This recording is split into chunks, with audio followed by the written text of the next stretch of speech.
women in Pakistan are expected to be good and forgiving all the time. When I think of Pakistani women, I feel like there's untold rules of being a Pakistani woman. Yeah. In today's hyper-productive world, especially when it comes to women, it feels bad to take a break. And this is something I had to learn the other way around. Not a lot of people know, but for 3 months, I lost my voice because I was overusing it. And Mary, in that period, it reminded me how important it is to... Universe will give you little nudges, but sometimes it will give you that hard test as well, that hard examination. But what comes out of that is absolutely beautiful. I think it's over time and with maturity that I've realized that it's an endless battle. Like in the Silicon Valley, they would say, if you have to fail, fail fast. It's fear that really keeps us locked. If I really nail it down, it's the fear of the unknown. Yet, you continue towing the line because you're just too afraid of opening that door and stepping out for yourself. किसी को नहीं पता कि क्या होगा अगर आपने इसको challenge किया. I think a lot of women continue to be in bad relationships and bad marriages because they have nowhere to go. We know that Pakistan has one of the lowest divorce rates in the world. But when I think of that a little deeper, a lot of people that I've seen who may not have the best relationships, but they're in it because they have to be in it. Still, a lot of women in Pakistan are not financially and professionally independent. So if she's bound in a marriage where she has children, it's not easy for her to step out of that and still be able to provide for their children.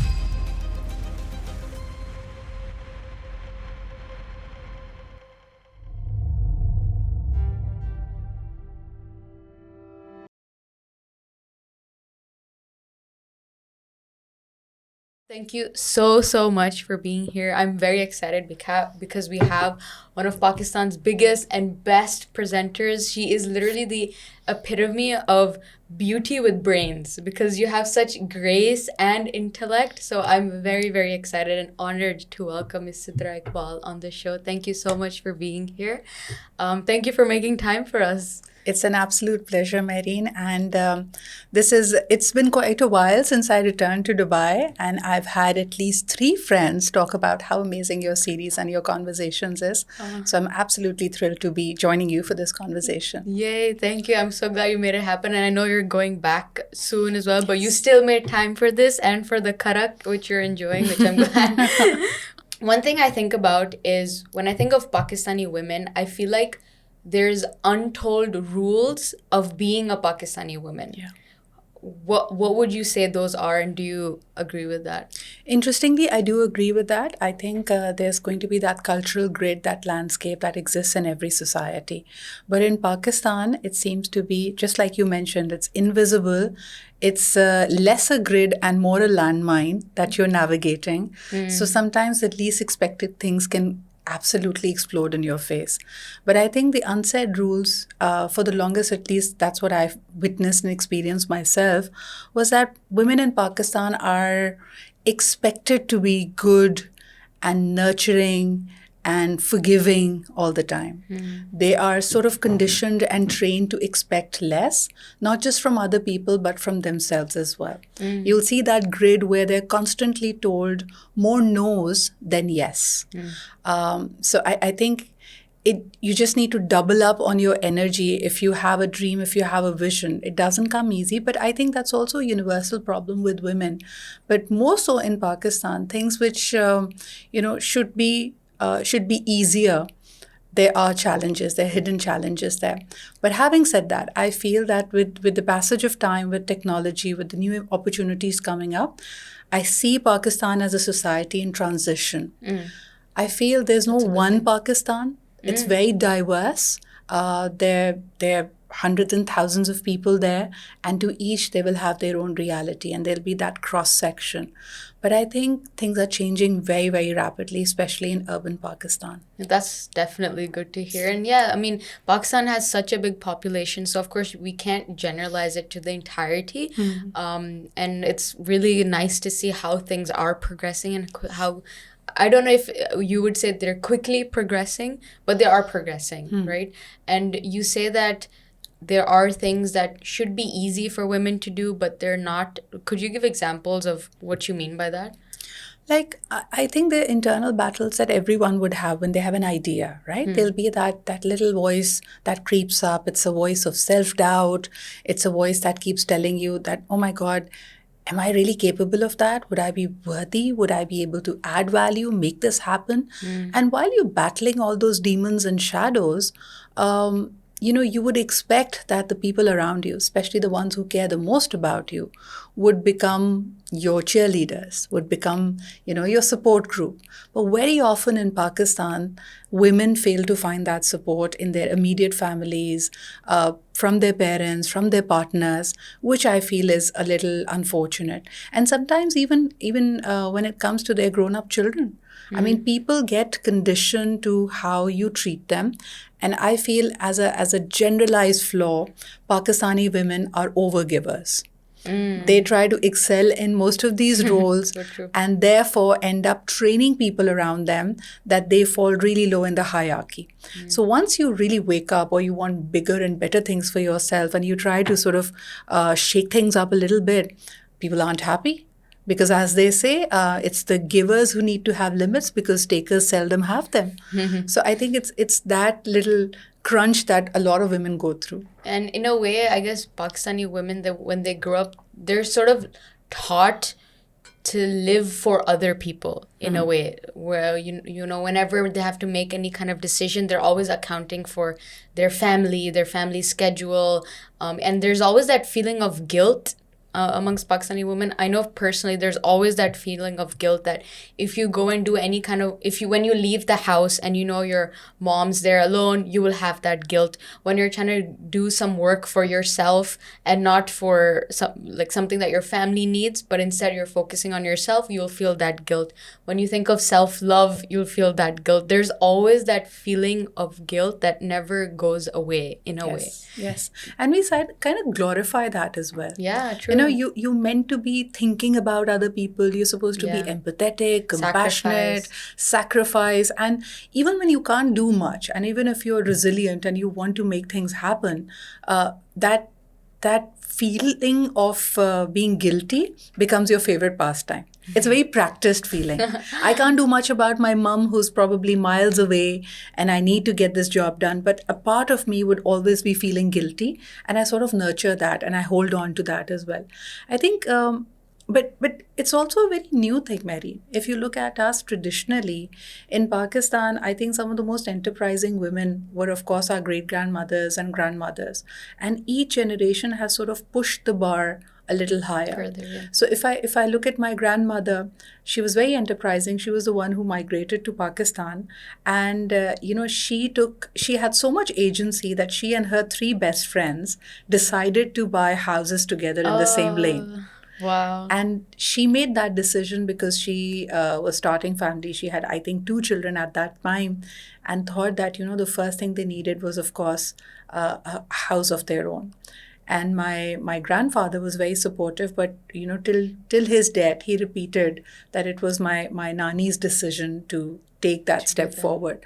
And then when it came to my mother, I know she wanted the best for us and the sacrifices she made in order to push it and to imagine. Because I think I've shared this often that back in the 90s, being an all-girls household was still something that was kind of held against her.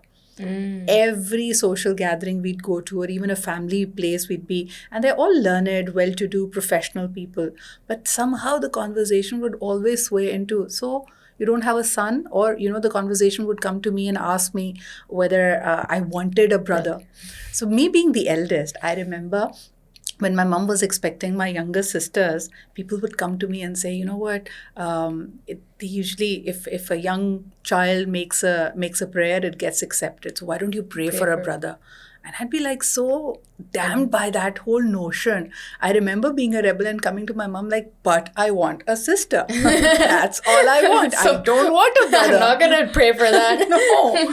So I think, and I could see her being the same flame that she'd sort of sparked in all of us as well. So do you think you get that from your mother? Like, in a way, I guess every woman in the generation pushed it to some extent, you know, and then your mother also had to kind of tackle these talks of it only being an all girls. So you probably get it from aspects of it from your mother? I think so. Because, Maureen, I think every time you're faced with a calamity or a crisis or a challenge of any kind, I mean, this wasn't like a challenge, but it still felt like you have to win approval, and there was a certain sentiment in society. So I think my mother, being very, very resilient and being a very strong person, she her knee-jerk reaction was to make sure that her daughters are very enterprising, they have a mind of their own, and pushing the buck in the way that anything that a son would be able to do for her, she made sure that her daughters were self-sufficient in doing that for themselves. I'll give you a small example. Like back in the day, people used to assume that all the menial things around the house, the handyman jobs, were for the boys. Like you needed to be able to fix the fuse and know how plumbing works. So she made sure we knew it, Wow, just I because love to that. be self-reliant that way. So I kind of get that from my mother Yeah, for I sure. love that. And also, these are things like these are life skills that Yes. anyone should be able to do, both when it comes to these little tasks around the house, but also like cooking, cleaning, like everything combined is a life skill for every human being. And it's so unfortunate that we still have a gender lens to it. Like people would assume that it's a girl's job to cook and clean and be able to mend things around the house, whereas a boy would do all the outside jobs, run and go get the dahi, go get this done or that done. But you're absolutely right. And I think that shift is what is the remarkable shift that's happening right now. Yeah. And I guess because one question I was going to ask was whether you think this problem exists because women and men, they're both, who is sort of reinforcing this? Is it the women of the older generation? Is it the men? I was trying to unpack the problem to understand where does it even come from. Okay, my gut reaction to that would be if we term the problem to be patriarchy or the patriarchal mindset, where women are supposed to be subservient, men knows better, they should be in the leadership position. I would say patriarchy has no gender. I've seen more women to subscribe to that school of thought than men. They're the ones who are sort of making sure that we are sticking to the big rules. And I've seen a lot of men be advocates and champions for women and sort of be their support system when they wanted to shake the system up a little bit. But I feel it's fear that really keeps us locked. If I really nail it down, it's the fear of the unknown. It's the fear of the agency. Sometimes it's not that, things will happen and all our dreams will come true. It is, or the challenges that we'll feel, along the way. It is just to begin with the enormity of the idea that everything that I dream of can happen. To gut that in is the big shift. And for a lot of women, that's not easy because you've been locked up by the fear of the unknown. किसी को नहीं पता कि क्या होगा अगर आपने इसको challenge किया. Yet you continue towing the line because you're just too afraid of opening that door and stepping out for yourself. Yeah, absolutely. You put it so beautifully, and I guess we kind of restrict ourselves in a way. It's all about our mindset. Yeah. We kind of put shackles around ourselves, and that first step is unlocking that. But do you think that it's generally like women do it more than men when it comes to this mindset of that I can do more than this, I can achieve my goals? Honestly, when I speak to the younger people right now, I feel that we have built these forts and these shackles around both genders. I think men face their own set of problems. True. I think they're overburdened. Like, for example, a woman's biggest struggle may be that she has an enterprising idea. Some of the women do not get the kind of support to A, start their businesses, B, find the capital, C, get the emotional and the day-to-day support from their families. On the other hand, men could have a very different pathway but equally challenging. Like they don't get any brownie points for being financially responsible. It is just expected of them. We have a tough job market. There are economic times which are challenging for everyone. And yet they are expected to man up and never even talk about their emotional problems or the burnout that they're feeling. I know of young men in Pakistan who are currently working at least 2 to 3 jobs. Commute is a nightmare. And they do the grind day in and day out just because it's expected of them. And unfortunately, when they go home, I feel that they might have that hierarchical presence where they may be, given the circumstances, they'll always find support and somebody taking care of the house chores for them. But I also feel that the moment they enter, they're seen as this ATM machine that's supposed to take care of all the bills and the payments. Seldom do families give boys or men the support that they would sit down and ask them, how has your day been? How are you Is there feeling? something, how are you feeling? Is there something bothering you? And unfortunately, given the circumstances and the economic clashes, most of our office spaces are also very toxic. They don't have any psychological safety. They don't have any emotional support. There's a lot of overburdening.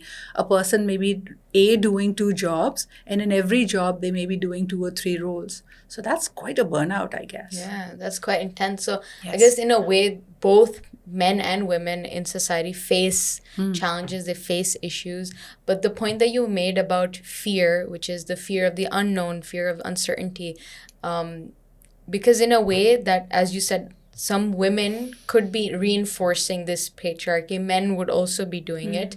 But ultimately, it comes from this idea of fear. And I want to kind of unravel that a Yes. little bit, because fear can be from a lot of things. When you talk about uncertainty, it could also be, which we commonly hear, is fear of other people's judgment. Yeah. And I think that's a big one in Pakistani society. Would you say so? Like, how would you describe that fear further? I think over time we all get locked in that box. I'll give you a personal example. So I think fear of the unknown or fear of judgment in my 20s was very different. In my 30s, it's absolutely different. I think with time, and especially there's a price that you pay for success. Initially, my fear was what would people think of me if I fail. Now it's, when you have a series of successes or achievements behind you, it's not just what they would think, it's also how you have played the game. So you only want to keep winning and keep rising. Sometimes there is a comfort zone in that success as well. Like very recently, I've started expanding and exploring international opportunities, which initially I dabbled with, but I never took it seriously. I always saw Pakistan as the homeland. Got it. But I remember having this conversation with a few friends who were enterprising and trying to raise funds for their startups. Dusra, there would be, this conversation about the big industrial giants of Pakistan. And I was dishing out free advice saying that, okay, I don't know why they always sit in their comfort zone. Why do they never think about going global and going big? And I remember one of my friends turning around and was like, are you following that advice yourself? You are at the top of your game here in Pakistan. We know you do television. We know you do corporate consulting. But you've also not expanded. You've practically lived all of your life in Pakistan. And that got me thinking. I'm like, okay, so this is success. I know what I'm doing and I do it day in and day out. And it feels great to be on top of my game. But do I want more? Do I want to expand more? Do I want to challenge myself? And that's where the idea of perhaps exploring and taking up more international projects came in. And trust me, Mahreen, it was so scary. I mean, I admit this because after a very long time, things gave me sleepless nights and anxiety and nervousness. Because you got so used to what was happening, you were natural at it at that point. I think it's the same skill set that I'm putting to use over here as well. True. But I think when you talk about the fear of the unknown, it's very daunting after a while. In Pakistan, you enter and your name and your presence is your introduction. And sometimes when you go into a different market, you may have a full schedule, you may have 12 or 15 years of experience behind you, and you've worked with the best of the brands, but you're entering a new market where you again have to give elevator pitches, where you again have to grab attention in 60 seconds and tell them what is it that who are you and what would it be like to work with you, add value. So coming into that energy, that excitement wasn't easy. But I was looking around for examples. So Priyanka Chopra comes to mind. She was an A-lister. She was on top of her game in Bollywood. And that's when she decided to go to Hollywood. And initially, everybody thought that she's making a mistake. She's making a mistake because, again, her primary introduction after spending so many number of years in Bollywood, having done great acting projects, charging, A-lister prices, She again had to go back and tell people that, oh, she'd won Miss World and she was a beauty pageant winner. She kind of started from scratch From in a way. scratch. And, you build an identity, you look for it. And I think she's an absolute hero for what she's achieved. Yeah, it's insane. Huge inspiration, honestly, Yes. what she's done. And you're absolutely right. Like, I think that there's a huge risk, but also that fear, as you said, involved in any kind of new and like territory that you get into, and like in international projects, even if it's the same skill set, it's still a new everything It's also else. intention. I think it's great. One of the other things I picked out of the Priyanka example was she left the game, or she expanded the game. She flipped the script when she was on top of it. I think your energy would be so much more different if you were doing it out of panic, or if you're doing it to survive. Like, what if you're not at the top of your game? You're sort of now sliding down. And that's when you panic and you're like, okay, so this is done and dusted. Let me now try to branch out and go global. Then you have no safety net. And your energy is all wonky. You enter a room and your energy speaks louder than your credentials, right? So if you're in the energy where you're trying to people please, where you're trying to bag a project because your life depends on it and you need to survive, that's when you're operating in the scarcity mindset. Interesting. It doesn't take off. So I think the other thing I picked up from her was, yes, she entered a new territory, but she went in looking at the opportunities rather than looking at lack. So if you fall down 7 times, and if you don't get up the 8th time, that's the end of you. But if you keep trying, with a new philosophy, of course. It's not like, oh, this is not working, but I will not change my formula and I love it to death and I will somehow make it work. That won't work. What will work is, I tried this, it's not working. Like in the Silicon Valley, they would say, if you have to fail, fail fast. Yeah, Then you go absolutely. back to the drawing board and say, okay, how can I reinvent myself? Yeah. What is it that I would like to achieve? How do I see myself going? I'm a big believer of visualization. So I think if you can first see it up here, then it's easier to get it done. Is there an example of something that you sort of visualized and then it came to reality? Well, there are lots of them. Of course, yeah. But is there like a big one that comes to mind? I've repeated this often, so at the risk of sounding like a broken record, I remember as a child watching Lady Diana's funeral. Oh yes, I saw And she, there's the part where her funeral carriage comes out of the Buckingham Palace, and for some odd reason I imagined myself stepping into Buckingham Palace, and I said it out loud. And a couple of years later, I think literally 2 years later, I won the International Public Speaking Championship. And to get my winner's certificate, I was invited to the Buckingham Palace. So it was something I manifested. But I think on a daily basis, it's smaller things. I speak to so many coaches, manifestors who would help you in creating things that you would like to bring in your experience. And they say there's no difference. It's the same creative energy that can create buttons or palaces. It's what you focus on. So what you focus on grows and becomes big.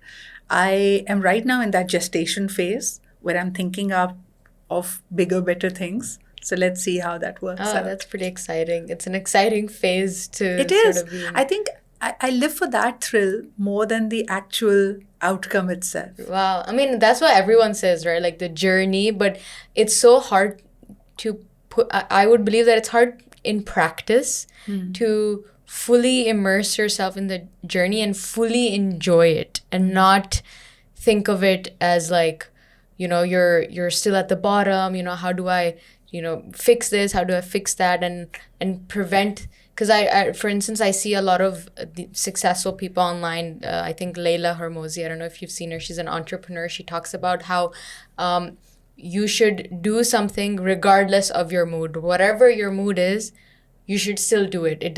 Your mood does not matter. And as soon as you remove the mood and emotions out of the equation, you would still do it, right? And I think that practice of removing that out of the equation is such a skill to learn.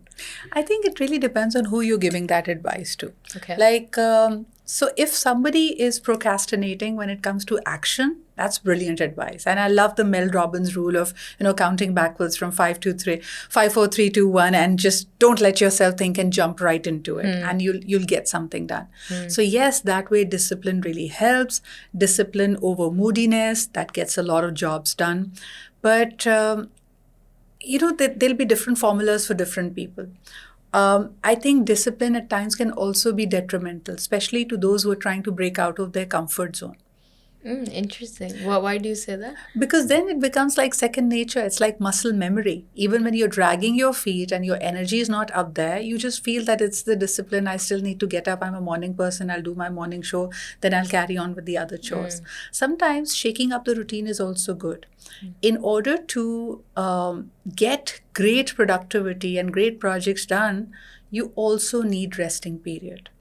I think in today's hyper-productive world, especially when it comes to women, we've all just become doers. We're all living neck and above.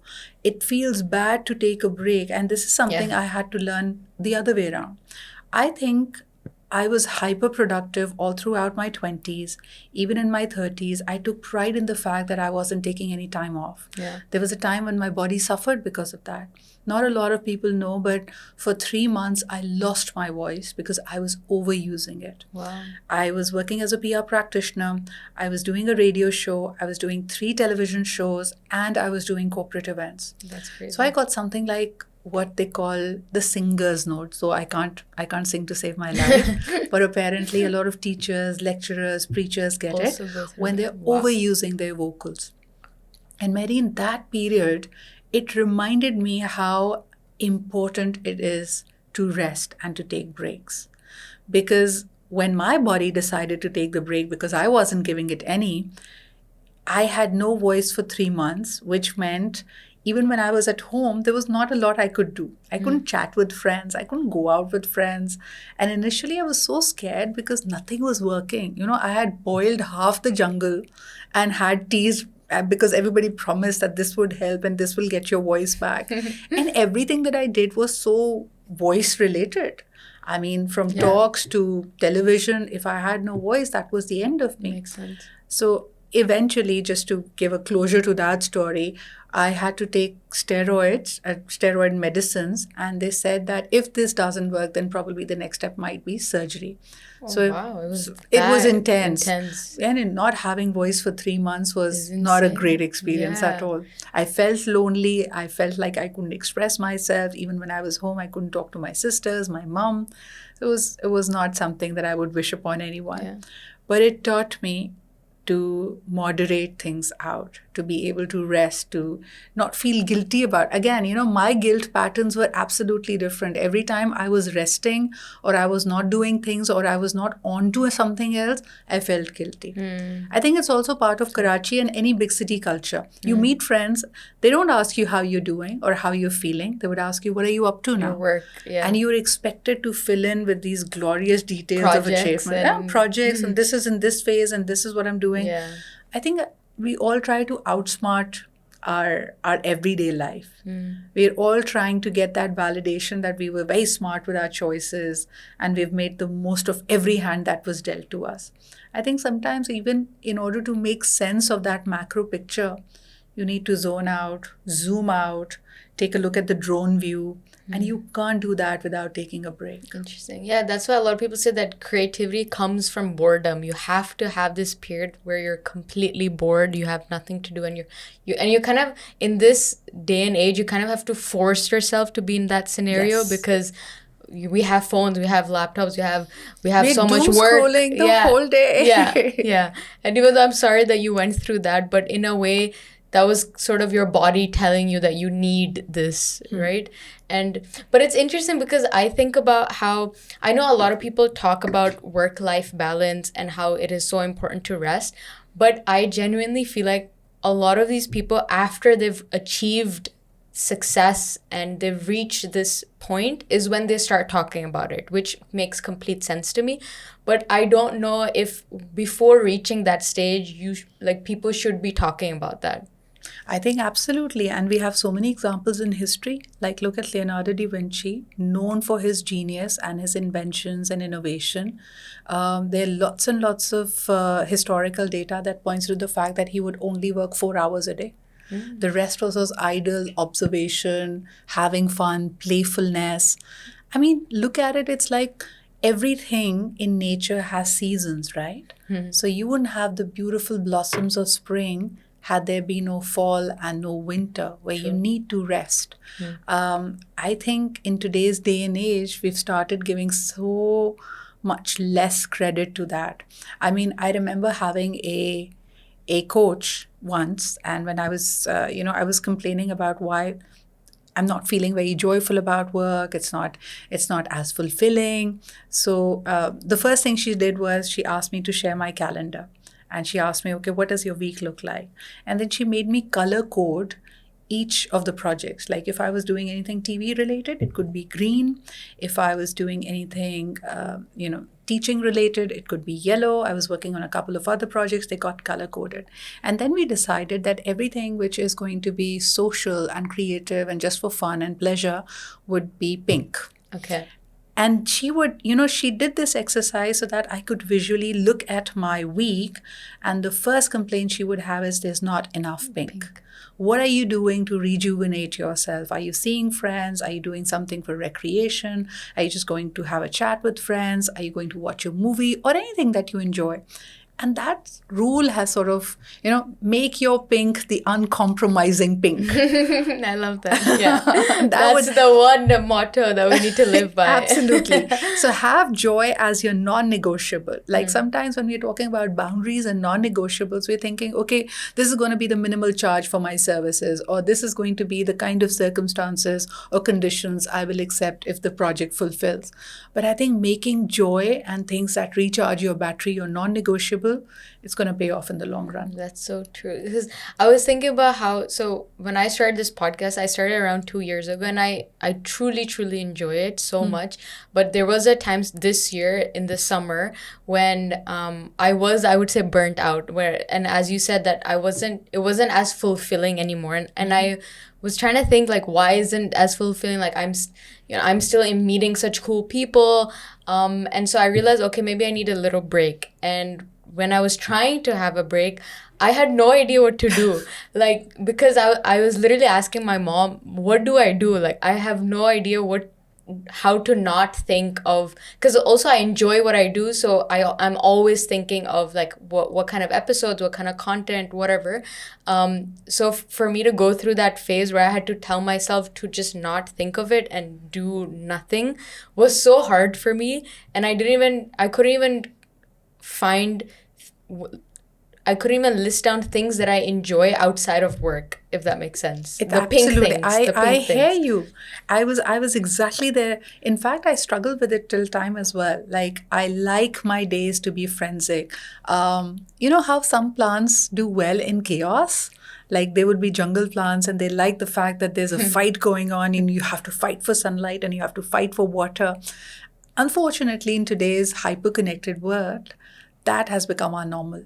So every time we're just laying back, because our work consumes so much of our time and energy and mind space, it's become our primary identity.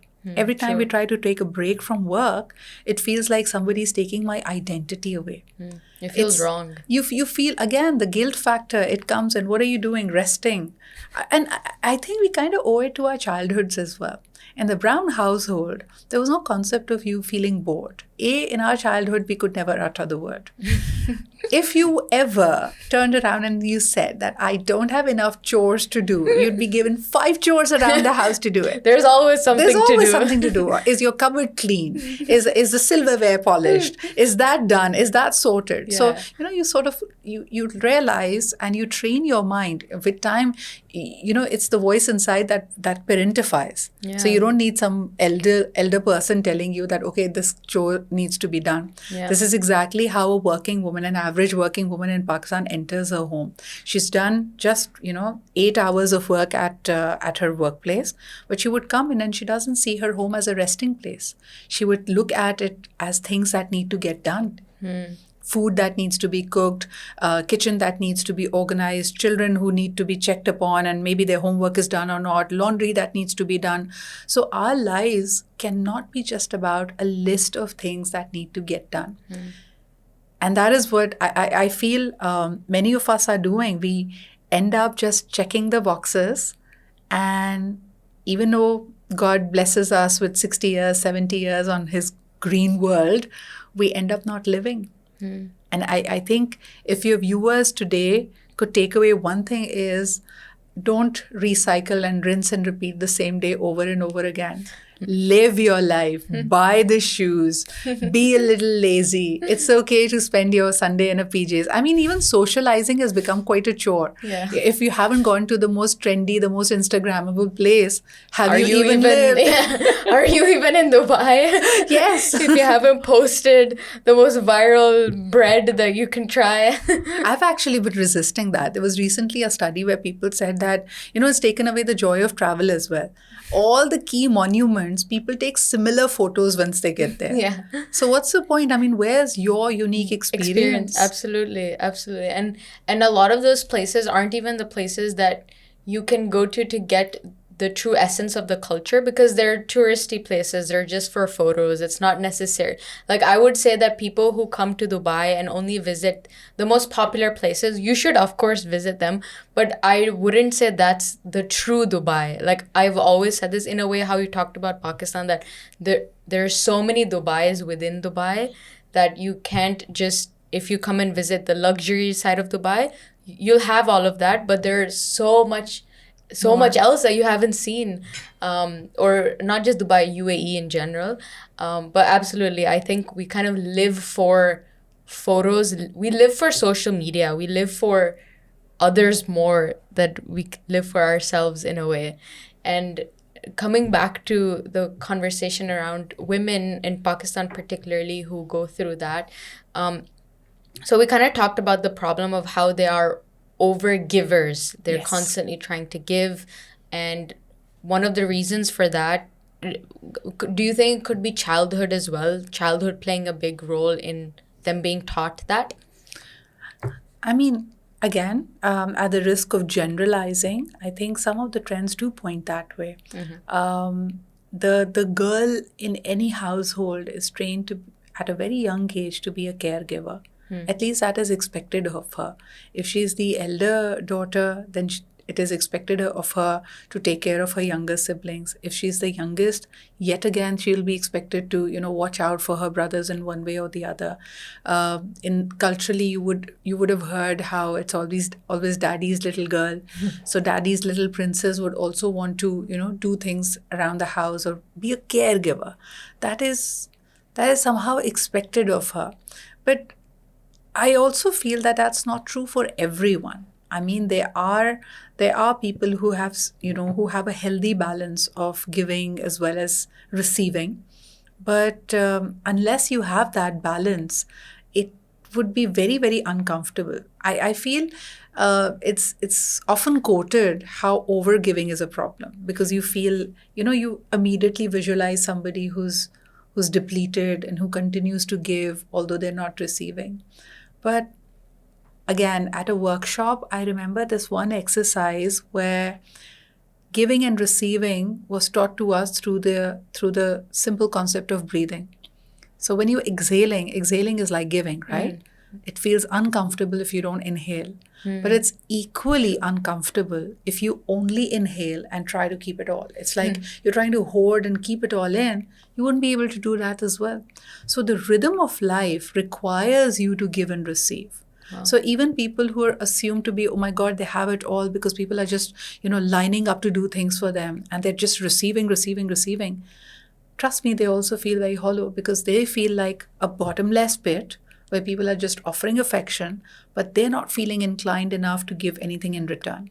It's a two-way thing. It's a two-way street. That's yin-yang. That's the way of life. True. Yeah. True. So how do you think that we can then solve this? Because I know you were mentioning that we can't generalize it. It's not a lot of people. Some people do know how to balance it. I still do feel like it's a majority of girls, especially brown girls, they still have this notion of overgiving or being taught to constantly think of the people around you more than yourself. That's still quite common, I would say. I wouldn't say that it's a giving problem. Giving Okay. is just a symptom of it, Maureen. I think the real problem is the concept of self and your understanding of self-worth. True. We are not overgiving because we are just, trying to strip ourselves of all resources and just provide. We're overgiving because intrinsically we have attached our concept of self-worth to that giving. I don't feel whole, I don't feel good when I'm not giving. That's the struggle that a lot of women have.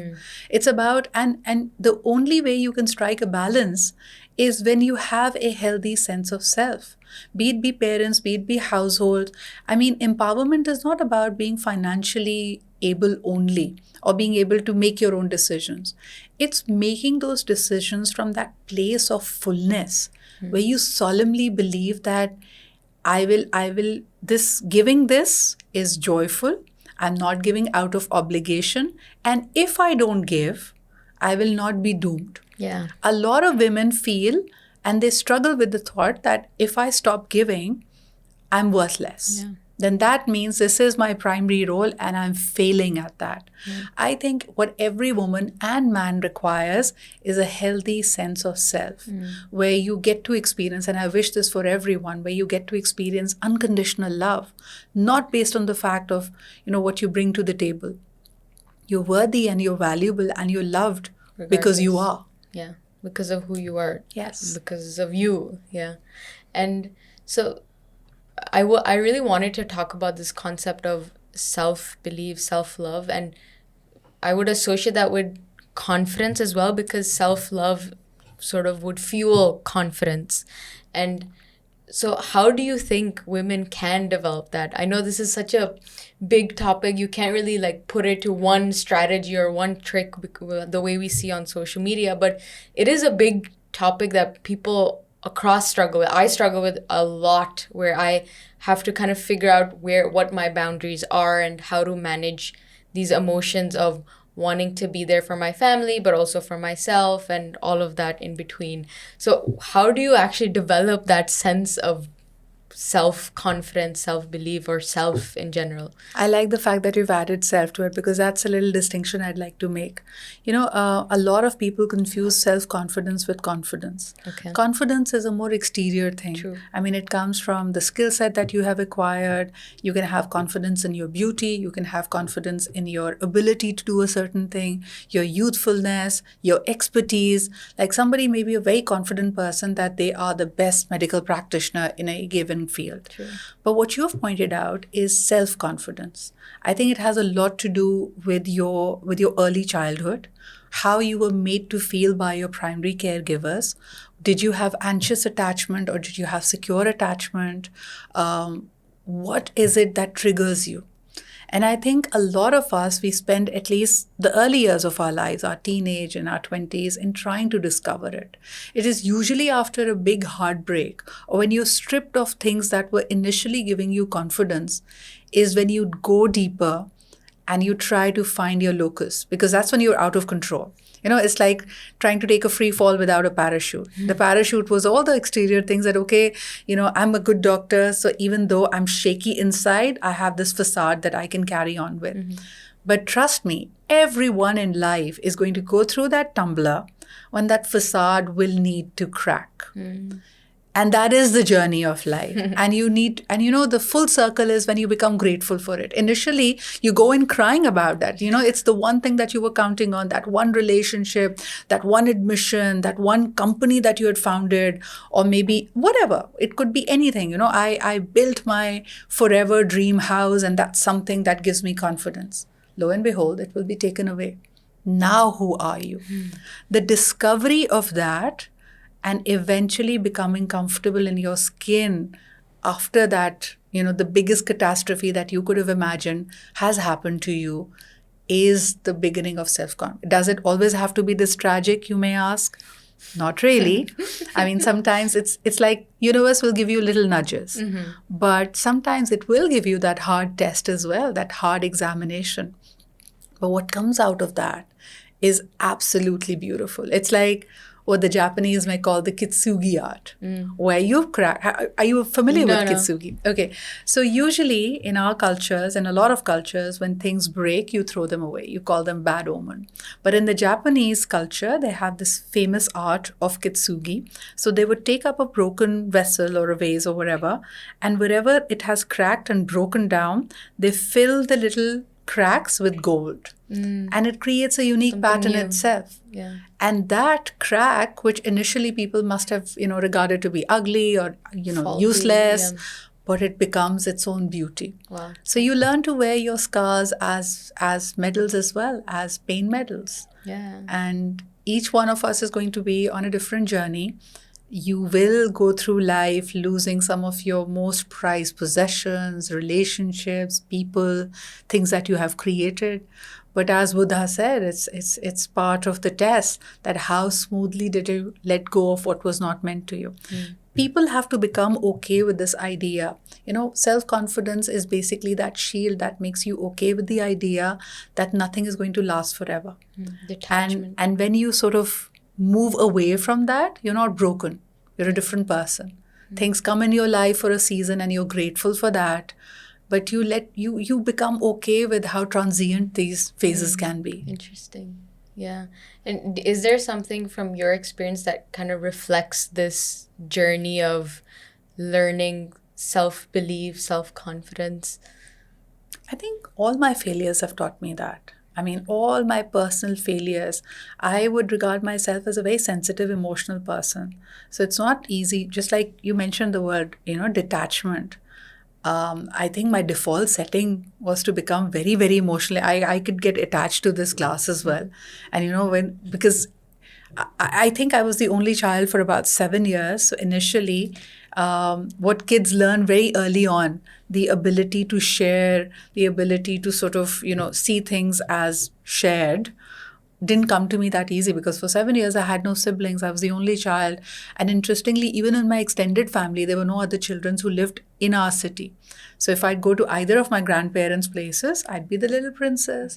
I'd be the little empress. I could ask for anything and it would show up and everybody would shower love. So I think that sensitivity sort of carried on with everything. So everything was mine and I had this sense of belonging to them. Yeah. And as life changes, I had 2 other siblings that entered the picture from a very basic competition and otherwise as well. My sisters were never the competition, but life happens. Yeah. Like, especially, I think my biggest, what really made me strong was when I started doing competitive debating.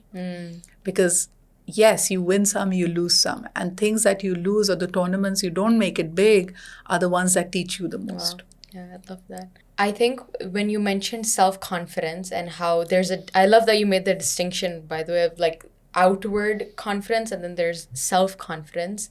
A lot of it I'm trying to think of like some of the issues that Pakistani women or women in general go through that affects that self-confidence. Yeah. And one of them that you've mentioned in a video was about how women cannot take compliments. Yes. And I think that's related to this. Could you tell me a little bit more about what you meant by that? I feel we're too self-critical. The self-confidence is slowly deteriorating over time because women are conditioned to believe that their youth and their beauty are their biggest currencies. So as time passes, we become more and more unsafe in our skin, which is very weird. And we attach a lot of outwardly reminders as evidence that I'm still worthy. So for example, as a young girl, she aspires to be the prettiest girl in her group. She is often given feedback if she's outspoken or if she asks a tough question by family, by peers, or even by society at large, that she should be more people-pleasing. She should be more docile. She shouldn't be so confrontational. So that puts her in this little box where she learns to give more value to other people's opinions than her self-belief. And over time, I mean, initially, this is all sort of around if you are going to be docile, if you're going to be people-pleasing, if more people like you, then you'll get a better suitor. Baat wahan se shuru hoti hai. Okay, it's all about the rishta auntie. The rishta auntie must approve. The guy's family must approve. Everything around around the girl is kept very moldable. Yeah. I don't know if you've ever come across this, but a lot of people in Pakistan would turn around and say that we'd like to, especially because there's that whole arranged marriage scenario, right? So they'll be looking for a possible match for their sons or the boy in the family, and they'd prefer a younger girl so that she can be molded. Moldable. And I have no idea what they mean by that. I mean, they don't want They're to not twist clay. the arms around. I mean, you see a person, how do you even view a person while thinking that, okay, we'll be able to mold her or make her compromise or make her into a person of our own liking? Yeah. That you're not accepting the person for who they are. Yeah. And that's unfortunately the stage where people would like to keep the women in Pakistan. So, okay, think about it. You've shaped her primary personality to always be seeking external validation, which comes from getting the right rishta, from being appreciated, from being fair enough, being able to cook the best round chapatis ever. Although we've moved away from that, but yet again, the whole external validation system still remains the same. Now, in fact, you've added more layers to it. She is meant to be very, very supportive towards her husband, no matter what he's going through. And she shouldn't ever talk about the problems that they're having in the relationship, because she's the one guarding the privacy. Then later on, she's expected to have the perfect children, boys preferably. Boys first. And they need to be the best in everything they do. The kids need to be also great at sports. They need to be A-grade students. And then eventually they need to find the right matches as well. The poor woman has also taken it upon herself that these kids must also have the right number of children. Yeah. So I mean, imagine this At the right time. And in all of this, compliments, because this is the inner narrative, right? I'm constantly, if I'm put in these circumstances where everything on God's green earth is my responsibility when it comes to my family. So in my mind, I have an infinite checklist. So even if you come and if you give me a compliment, I'm like, no, but I haven't checked on the 10 things that I needed to do last hour. How could you be complimenting me? And oh my God, do you really like my hair? They used to be so much better when I wasn't worrying as much. So, we constantly start thinking of all those other things. It's an endless list of things that women are expected to do. I love that reel when they talk about, okay, she needs to take care of her children like she doesn't have a job, and be at the job like she doesn't have children. Yeah. She needs to look like she doesn't have a care in the world, and make sure the whole house is functioning without a peep and a sound and almost creaseless. So, I mean, all of this adds to this inner narrative being so negative. And Mahreen, just to, on a much serious note, I think that is what chips away on our self-confidence. When you're constantly comparing yourself to this created facade of yourself, the ideal you, and you constantly think that, oh my God, I'm falling short. I wish I was richer. I wish I was prettier. I wish I was thinner. I wish my life was different. I wish, even the onus of keeping the relationships working, every relationship, be it with her mother-in-law, with her parents, or with her partner, with her children, women are taking all the responsibility that it's my job to make it work. That's wonky, I guess. And usually when the relationship does not work, a lot of people, generally the first thing they blame is the women, that if the women wanted to make it work, it could have worked. It's so weird, even when men cheat.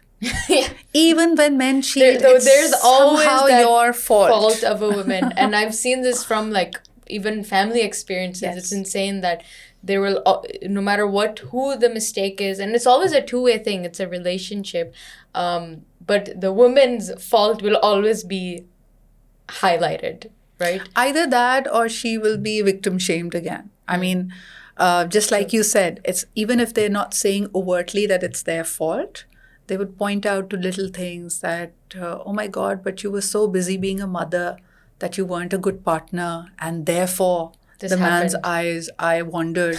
I mean, there's a justification for that. Justification. Yeah. And how do you think we could tackle this? Because this is a big societal issue where we are so one aspect of it is that women themselves have such a high expectation of themselves that they have to be doing this, they put so much pressure on themselves that may or may not exist. It may not even be there. No one's putting it on you. You are putting it on yourself. And number two is that the other people in society are also putting the women of the household at this pedestal that they need to reach. You're right. I mean, I think it begins with the ability to say no and the ability to ask for help. I think there's no glory in going down under a mountain of responsibilities. So where you feel that you need fair share of help, and this help could come from anyone. I mean, this help could come from people who you bring into your system to give you that help, like a nanny or a domestic worker or a chef or anybody, or it could be from your existing people. Being able to voice it is important. True. I feel a lot of, the first step is the struggle of accepting that I need help. And I struggled with that. I think back in the day, I was trying to do this Herculean task of being there for everyone, for everybody, and also trying to do 5 projects because I was so restless. I felt that these achievements and doing more will make me happy. I think it's over time and with maturity that I've realized that, it's a endless battle. I feel whenever I'm looking for external validation, I must accept that it will time and again, if not today, then maybe tomorrow, if not tomorrow, then maybe day after tomorrow, it will dry up. The most important opinion about you has to be your opinion about yourself. Wow. So the only person who really matters, I mean, the longest relationship that you have from your first breath to your last breath is with yourself. And we're so busy in trying to create a work-life balance or a synchronicity at home that we neglect this relationship. I think when it comes to women, you have to, everything that you say that we need, you perhaps handed over this list of, oh, if you're a self-loving person, then do this, sleep well, take care of your health, eat right, work out, etc., etc.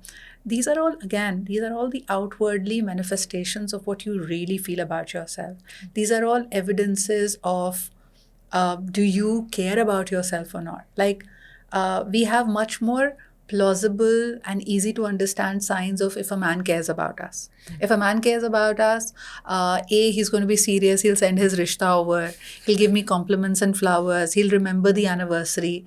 But if I was to ask any woman to make a list of the things that reiterate to herself, gives her evidence that she loves herself, trust me, they'll be stumped. Yeah. Because even I was stumped a little while ago. I didn't have a list. And I think an easier way to do it would be if you have a niece or a daughter or a younger sister, project. It's very easy. So you take this person because your cognitive dissonance goes away. You look at this person and imagine that the choice, any choice, whether it be tolerating a toxic relationship, underselling yourself, imagine that your loved one, this younger woman, who could be your niece, your daughter, or your sister, is faced with that choice. Wow, it's such a great way to put it. So you'll bypass all your excuses yourself. Yeah. So all the things that you were telling yourself, no, but I need to tolerate it because of ABC, you'll see those melt away. Wow. Yeah, I love that. Even the question you said about listing down things that, the way you take care, the things that you do that takes care of yourself. Like, I'm thinking about it now. I think I'm going to do this exercise later on, but that's a great point because we don't really put emphasis on that. We don't actually sit down and consciously make a decision to treat ourselves in this way, in the right way, in a respectful way. I love the analogy that you put something. It's food for thought. Absolutely. Thank you. So because we talked a little bit about the concept of compliments and how women, they don't give compliments to each other, self-belief, self-confidence. One aspect that you talked about was relationships and how that affects all aspects of your life. One aspect is relationships. I want to get into that a little bit. Talking about relationships or marriage in general, we know that Pakistan has one of the lowest divorce rates in the world. And I know it's increasing now, but it's one of the lowest. And when I first heard that, I was like, wow, like that's amazing. That means there must be a lot of successful marriages. But when I think of that a little deeper, I think of a lot of people that I've seen, even in, the relatives and stuff, who may not have the best relationships, but they're in it because they have to be in it. How do you see when I mentioned the divorce rate of Pakistan? How do you see that? Is that a good, bad thing? Well, firstly, I feel very proud as a Pakistani woman that we have a very, very progressive legal system. There Yeah, are some absolutely. areas which are still very problematic to me. Like in the case of alimony and haq meher, I feel women don't have the fiscal space at times to take the decision. Okay. But otherwise, I feel very happy about the fact that the kind of advancements we've made, the ease of it, a khula case or a woman asking for divorce is time bound, so it's usually speedy justice that way. And custody is another story, but at least separating or ending the marriage is somehow easier in Pakistan if women choose to do that. I feel there's still the social construct of it is still difficult. Now, when you come up with okay, so these are great numbers to look at, Maureen. I mean, it sounds like a fairy tale if we turn around and say that in our society we have one of the lowest divorce rates. But can we equate that to successful? And by successful, I mean happy companionships and partnerships? I don't think so. I think a lot of women continue to be in bad relationships and bad marriages because they have nowhere to go. They still, a lot of women in Pakistan are not financially and professionally independent. So if she's bound in a marriage where she has children, it's not easy for her to step out of that and still be able to provide for their children. That's changing. And that is why it would be surprising. I don't have actual factual data on it. But if I look around, a lot of women who are professionally viable, who have the fiscal independence, they choose to end toxic relationships. That's the first thing that happens. The older generation translates that as, oh my God, these people have much less tolerance. Oh, but we tolerate it so much as well. And that's exactly how relationships work. But I think what it has actually in reality done is given a strong reality check to men of what they can and cannot do, of how they should actually behave in a marriage, of what they are bringing to the table. Because gone are the days when you're just looking at a breadwinner. In any case, in the given circumstances, the economic realities, many households choose to have earning members who, both the husband and the wife are earning members. And even without that, I mean, I'll give you another example. 60% of Pakistan is directly or indirectly linked to the fields of agriculture. And 60% of the workforce that works in agriculture are women. A lot of them are unpaid workers. So they're the ones who are greasing the thing. Even as caregivers, if they're not getting paid, they enable a man to be able to go out and earn. So I feel it is very recently, and when I say I was feeling very proud of the legal system, initially it was a matter of shame and guilt that even if a woman has to go out and report domestic violence, of actual physical abuse on her, and there was a space in society, a very gray space, and it still exists, by the way, where families would tell you, but this happens, it's all right. Now families have at least started to take a stance where if you are physically beaten, then it's a zero tolerance policy that, oh my God, this is only going to get worse. And there have been incidents where women have lost their lives. So I think there's a little more vigilance around that. But it's only very recent that the courts in Pakistan have accepted and they back up the fact that emotional abuse is just as detrimental. But do we have the cultural space right now and the societal support for emotional abuse? I don't think so. There's very little understanding of that, but we're making good headway. Yeah, we're making progress. Yes. Yeah, that's definitely a good thing to mention. One thing that you mentioned about how women, when they're in, now that a lot of women are independent, they're earning. You said it's men and women earning, so women are more aware of toxic relationships, and they're more able to leave those toxic relationships. But there's this whole concept online on social media these days about how this women empowerment, women being independent, is ruining our society all across the world. Like even in the West, people are talking about this, that women are constantly talking about independence, working. It's ruining the whole traditional, the way of the way we're meant to be, right? How do you feel about this constant clash between the society progressing, women taking more decisions, but there's still all this noise of how these decisions women are making is actually ruining society further? So what comes to mind is the image of a slingshot.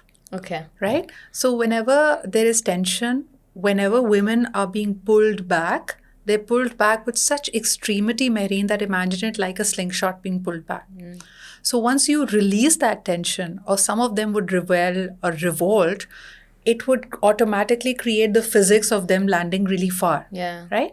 That's what happening to women. There's a lot of anger. There's pent-up anger of many generations, of atrocities that it's not even, it's generational trauma that they have heard around themselves. They've seen it. Probably their mothers, grandmothers, and great-grandmothers have also gone through that. So once you've found that avenue to burst out, it's like a gush of something coming out. I wouldn't say all of that is good. I wouldn't say all of that is bad.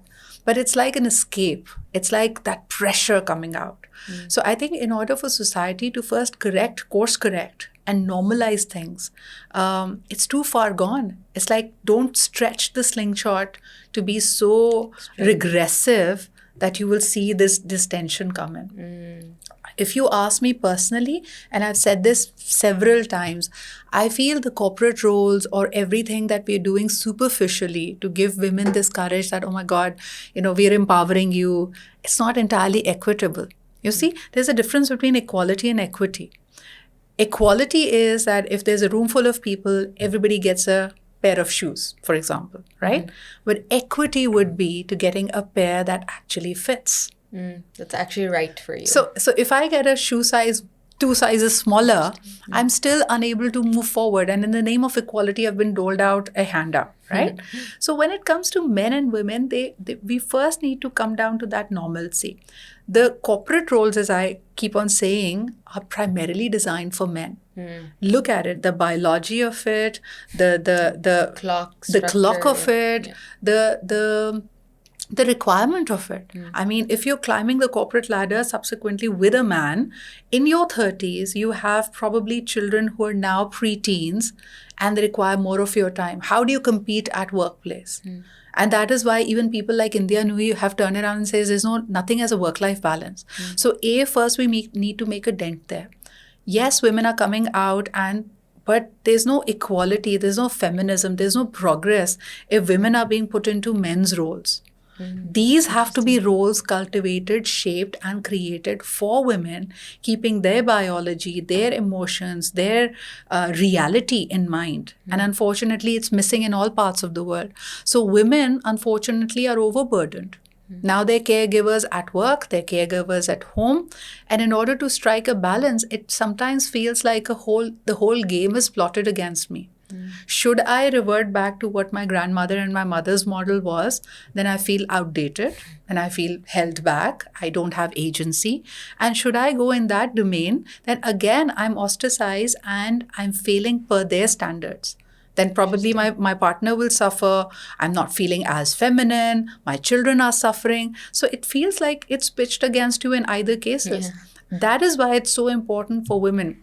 I keep telling them, progress, success, everyone needs to have their own definition. Even if your family is dictating it and keeping you locked, if that is a disservice, so is this over-glorified version of being hyper-independent. As a woman, you're supposed to be treated like a queen. You need to be taken care of. I mean, tilting back to what the religion would also say, provide for the women, protect them, provide for them. These are not mentioned to be the primary responsibilities, and for a reason, right? So Yeah. do what makes you happy. I think the only job women need to have is prioritize their happiness and don't make it superficial. I mean, why have we been fed these lies forever that diamonds are forever and a girl's best friend is gold? No. Please try to find your happiness in a sense of purpose. And that purpose could be anything. You could be giving back to humanity, you could be giving back to society, or you could just be taking care and making your own 3 children the best decent human beings you can manage. which is a full-time job of its own. Not just a full-time job, True. it's like 5 jobs Yeah, at once, true. right? So, I mean, I think women's job needs to be to find purpose and happiness and make their self-confidence and their joy a non-negotiable. Wow. But the point that you made is such a good point about how the corporate world specifically is designed for men. But then what, even if women do want to work, but then what should they do? Should they not take up those corporate jobs, even though that's just the jobs that are there? Like they can't exactly, I mean, they can try to change the structure in some way. What would you suggest them do? I would suggest they become unapologetic about their needs. So if they need a mat leave, a paid one, if they need a daycare system, and this is just me scratching the surface of it. If you need to take a break, be unapologetic about it. Don't view the world as, I need to do this. I understand when there are financial restraints, it's very difficult for women to be out of jobs. Like especially if you're living in a expensive place or a bad economy like UK and Canada at this point in time. So both members need to be earning. But if you have the space, the liberty, take the break, be unapologetic about it. I think the great thing about being present and being alive in this point in time is that there are no hard and fast rules. You can always, like back in the day, it was almost a fairy tale-ish thing that I can be whoever I want to be. I could have studied to be a doctor. I would have practiced medicine for the first 10 years of my career, but you really can be whoever you want to be. So once you take a break, make your comeback even bigger and better. And technology helps you. Startups help you. You could create yourself to be another brand. It's not just about accepting a corporate job. I know for some people that safety is very important, but the ability to look at life and say, okay, it's like a game. I'm in a new level and I'm going to curate and design a life, a work life that best suits me. Gone are the days that you cannot take a 10-year break and still make a big comeback. You can. You can have a great idea. You can have a design idea. You could be an entrepreneur. You could be a startup person. You could just send something online. You could have a passion and you could turn that and monetize that into a revenue stream. So I feel more and more women need to believe that anything and everything is possible and have that faith in themselves. I love that. Yeah, I absolutely love that. And in a way, it makes me think of how when I watch these videos of people constantly talking about, women are going to the extreme, they shouldn't be, like, there's this idea of being against the queen boss era, all of that, all of those terms that have emerged. And so I was watching this video about how someone was saying it's not that women don't want to work. Of course, some women don't, which is totally fine. But the ones who do, it's just that they want flexible working hours. They want that flexibility in whether it's working hours or you said maternity leave, or there are so many different aspects of it that they want to introduce to their work. It's not that they don't want to work altogether. Yes. And so that requires you to really understand your needs and identify that, as you said, and be unapologetic about it and just say that this is what I need. Yeah, absolutely. And when I do, I still do want to kind of get into why there's still this, I guess, I love the slingshot because you represented that, you are pulled to the extreme, so the reaction is also extreme. But there's a lot of women, especially in Pakistani society, a lot of Pakistani girls who are trying to promote equality or empowerment or equity. The reason they're doing that is not because of the Western idea of becoming this woman who just, wears whatever she wants and does whatever she wants and doesn't listen to anyone else and can, no, like most of them just want like basic things, which is they want to be able to go to work. They want to be able to earn. They want to be able to have that level of independence so that when you get into a relationship, you're not in it because you desperately need that person. You're in it because you want that person. That is why this delayed gratification doesn't work, and the change really needs to come in with parents. They have to see these opportunities for women not as something that will make them wayward or make them lose themselves, but rather as an opportunity. I mean, it's a shift that needs to happen. It's an opportunity for this girl or this young woman to know herself better, to know her own boundaries. I think we literally, one of the biggest challenges, Mahreen, I see is the median age, by the way, of girls and women still getting married across Pakistan is 18.6. Wow. So this girl is still a teenager. It has risen by a couple of years. Urban may be slightly better, but it's still under 25. So you're sleepwalking through life. You haven't fully discovered who you are. You haven't really discovered what you want in a companion. Yeah. So, I mean, one is not saying, and every time a traditional mind listens to these arguments, their mind automatically goes into, so what you're propagating, Sidra, or whoever is talking about this, is that our women go out and date, and our women go and get to know so many men, but that's not culturally acceptable. No, nobody is saying that. Only thing that people are asking is give her that basic autonomy that you would also give your sons to. Yeah. You're not, if your son is able to make small choices, small freedom choices himself, you don't fear that he's become a person that you wouldn't be proud of. Exactly. I think, as they would always have this saying, ke behind every successful man is a woman. I think in Pakistan specifically, behind every successful woman is a father, is a household, a brother who believed in her dreams and her ability to make those dreams come true more than the society's fears. And that's where the real responsibility and the duty of the family lies. Yeah. You need to be able to support her in order to come into her full form. We look at a child, sometimes you see girls and they have great potential. They're great in STEM subjects, but it's a society that tells you, no, you're not great at maths, you're not great at science. So then you start believing that. You start believing that. Or you can't be athletic. Or what if, imagine, I meet so many of these young athletes on my show, women athletes, and they've all had to go through this one basic fear when they were young, when they were preteens. Zyada khelo ki to kali ho jao. Oh my God. Like if you are going to be out playing your favorite sport, your complexion is going to get dulled down. I mean, that's a ridiculous fear to have, and that's a ridiculous boundary to create for women. So imagine that. Yeah. And that's quite telling, isn't it? Yeah, it is. It really is. And that's not about the skill. It's not about Exactly. whatever. But it's about, and yes, I remember supporting the women's football team, young girls who were playing their heart out, and they were amazing in what they did. And we got a lot of backlash. The biggest, the most repeated argument or backlash was, look at what they're wearing. How can they be wearing shorts, and how could you be supporting that? Wow. So the form and the figure is all that comes to the mind, which is so the appearance is always, yes. Yeah, and that's why girls usually associate their self-worth with their appearance as well.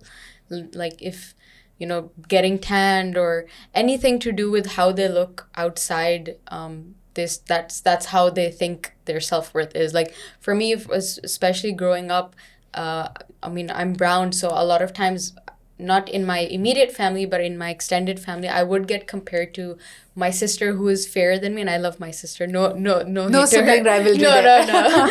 But I would constantly get compared, and so I always associated. And I was also shorter, so my height and my skin color was constantly being compared. So I always associated beauty to whenever I would see someone who's fair. I was like, oh, she's so pretty. I myself started thinking that, oh, she's pretty because she's fair. Or someone was tall, I'd be like, she's pretty because she's tall. I associate that with beauty and also with my self-worth until I moved out of my home, and I wasn't surrounded by extended family anymore. When I went into college, that was like the biggest change in my life. In my opinions, my personality developed, my character significantly. So I think that hearing these are little comments, but since you hear them repeatedly, you absorb them. I think I had a similar journey. When I was in college, when I was in school, I used to wear glasses. I had braces. Like any teenager, I went through an episode of mild acne. And through all of that, because it, again, I mean, playgrounds and classrooms and schools can be tough on you, right? So there will always be that comparison. There'll always be the prettiest girl of the school. And you can see that she's popular because of her looks.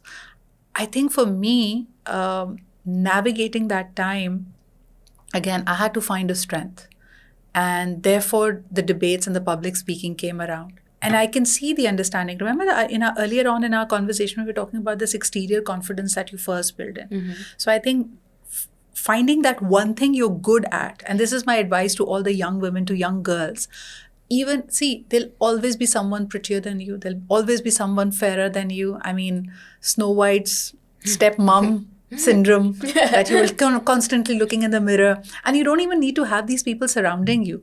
I think the biggest problem for young girls today, and especially Gen Alpha, Gen Z and beyond, is the fact that they have social media. Yeah. So this verbatim, without even people saying it, it's subliminally anyways going around in your head. Yeah. So if you are feeling a little bummed that you're not good enough, I mean, all of these things is comparison, be it be conscious or subconscious, is instilling a thought in you that you're not enough, you're not good enough, you're not pretty enough, you're not fair enough, you're not lean enough, etc., etc.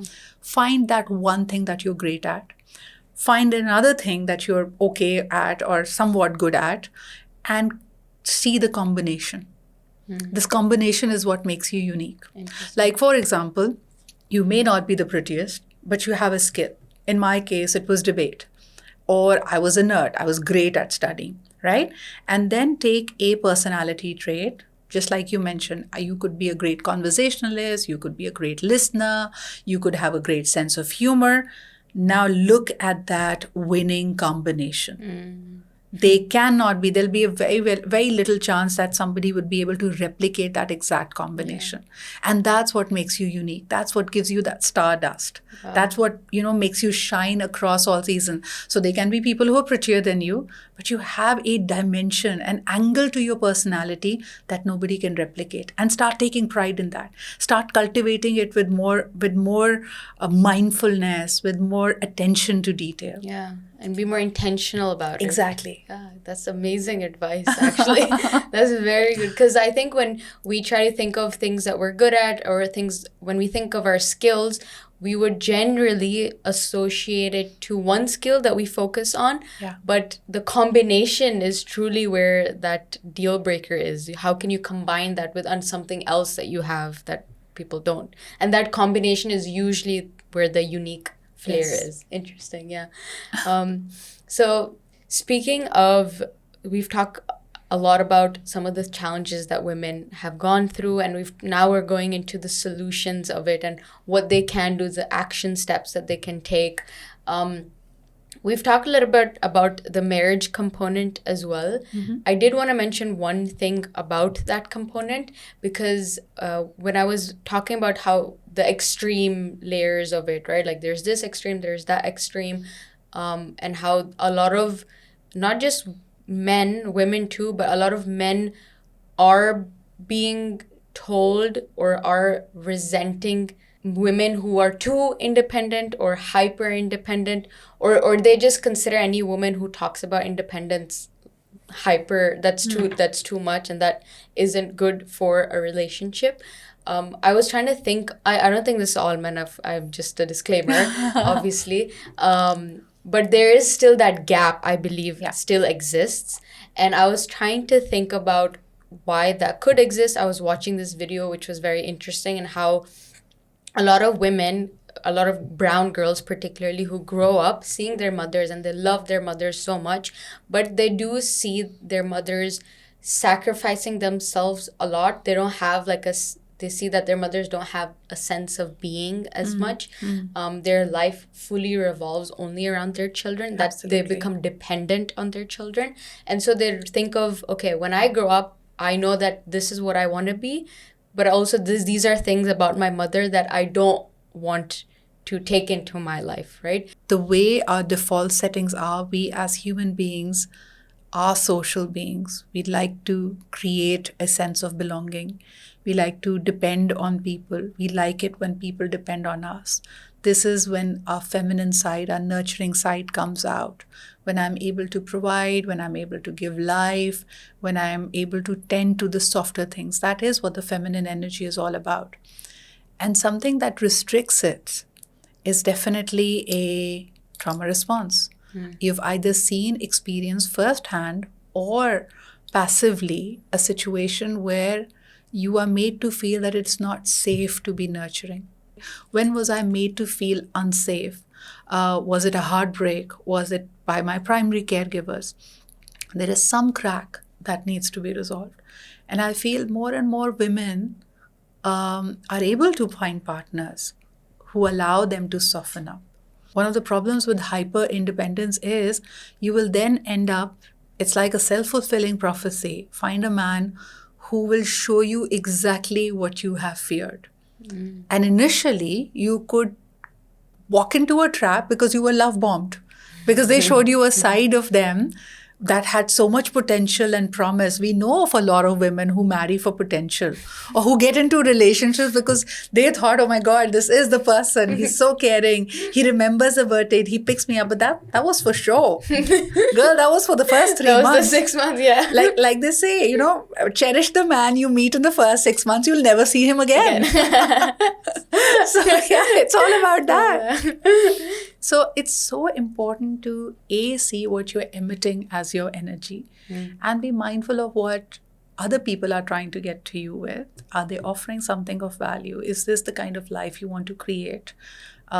There's nothing wrong. In fact, it is much appreciated. It is something that we must all aspire to, men and women, that we are going to be nurturing to our closest relationships. And if something is blocking that, whether from the outside or the inside, that needs to be looked into. Yeah. I think this conversation is making me realize that we've talked so much about the challenges and problems, but the core of it, when we talk about solutions, is self-reflection. A lot of it is you just sitting down and really thinking, what is it that you want?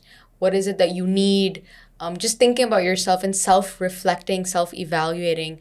And this reminds me of this study. I've mentioned this before, but this reminds me of this study where there were these scientists, I think, who basically put together a group of people and asked them to sit in a room for 15 minutes with just their thoughts. That's it. Just sit 15 minutes. That's it. Or what you could do is there was this button where you could get an electric shock.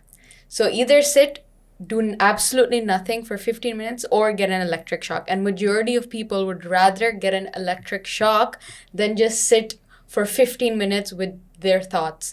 And that just shows how scared we are to sit and do it. Maybe we're bored, maybe we're scared of it, but also just how we don't do it as often as we should do it.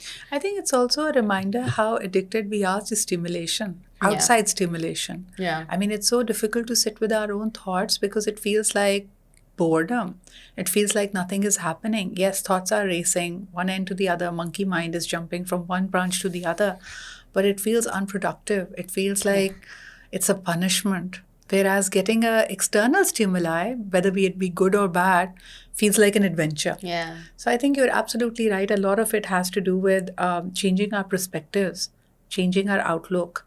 It's just not about work. It's about, bringing that focus, that spotlight. I do what I do. Why? Why is it that I do it? Why is it that I tend to run away from responsibilities? Or why is it that a certain action or a certain behavior irks me or triggers me? So it's about finding your own whys, right? Yeah, just asking yourself the series of whys. Yes. Yeah, that's the best experiment you could do. Yeah. Yeah, and because we were talking about relationships, men and women, what they could, like how they find the right qualities in the other person, or how they should sit down and really reflect on what they need in the other person.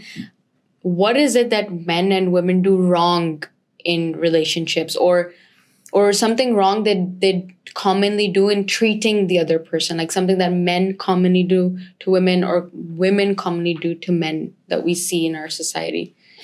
I I think one of the things I notice is when communication breaks down. Mm-hmm. I think we are all operating out of fear of showing our true self.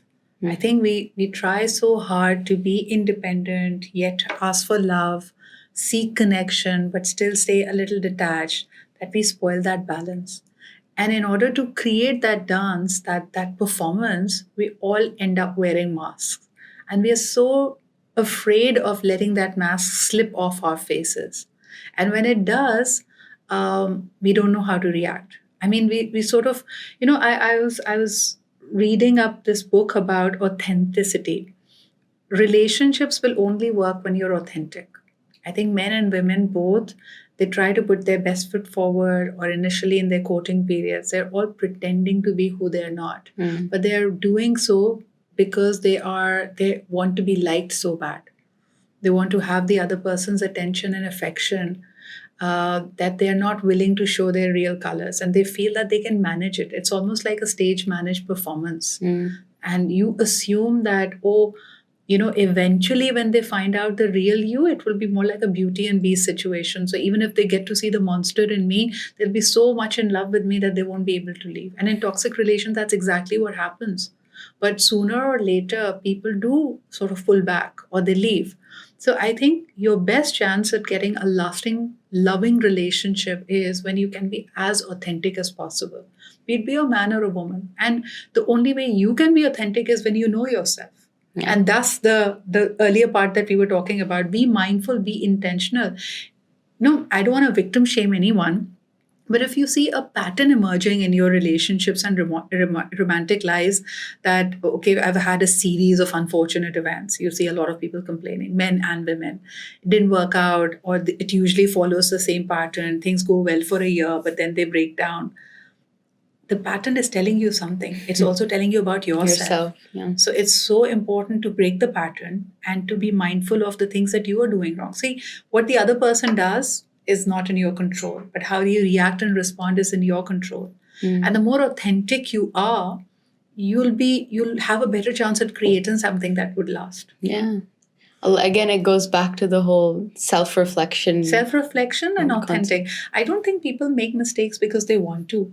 It's a lot of it is actually also coming from ignorance. And I say that with all the care for men as well. I feel more than men, because women get a lot of time to reflect. I mean, sometimes they're overthinking as well, right? So men, I would like to believe and give them the benefit of doubt that they do it out of ignorance as well. They mess up because of they don't know better. How can they know better then?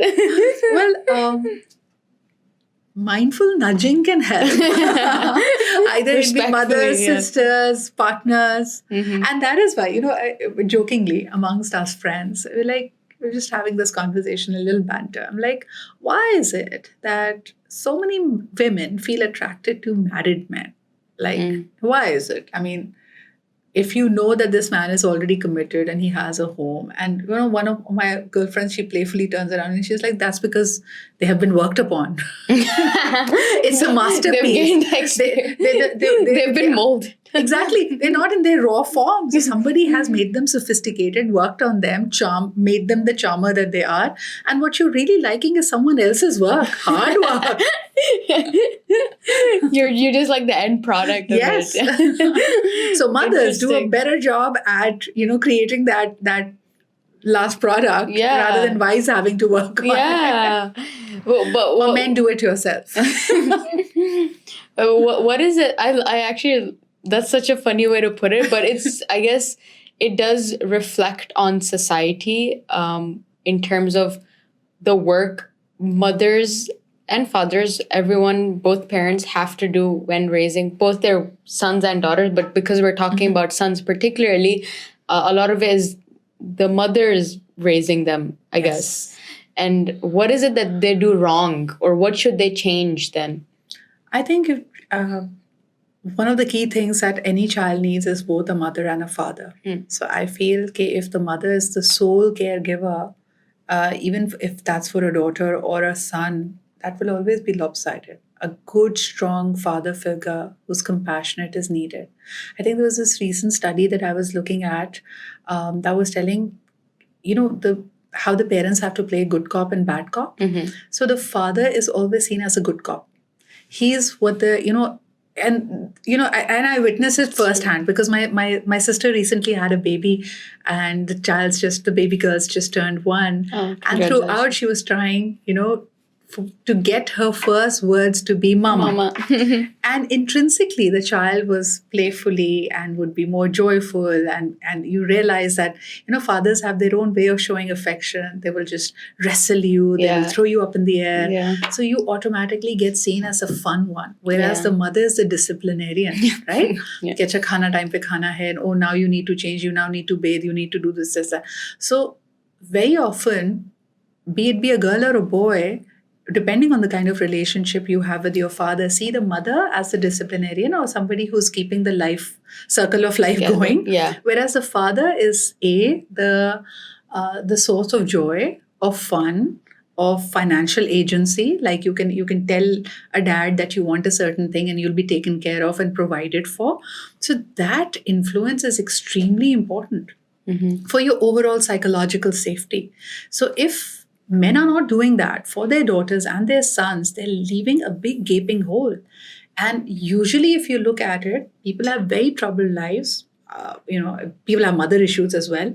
But if you don't have that sense of security, that sense of psychological safety from your father, it shows up in very weird ways in your life, be it be a man or a woman. We are dished out these benchmarks. We are shown our glass ceilings and our limits. I think a relentless woman would never accept it. She would learn to question it. If it's a glass ceiling and my vision can see beyond, then I'm capable of more. And wherever you may be in your space in life, maybe you're supremely successful, maybe you're taking a break, maybe you're recovering from a failure.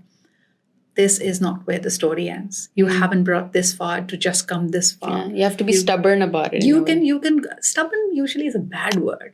I mean, stubborn, I love the essence of it, but society has defined it to be, something that is not appreciated. Yeah. I would say, yes, have that unwavering faith in yourself. A lot of times people give you the advice that fake it till you make it. My favorite twist to that is faith it till you make it. Have faith that you'll be fine, and slowly you'll see it materializing before your eyes.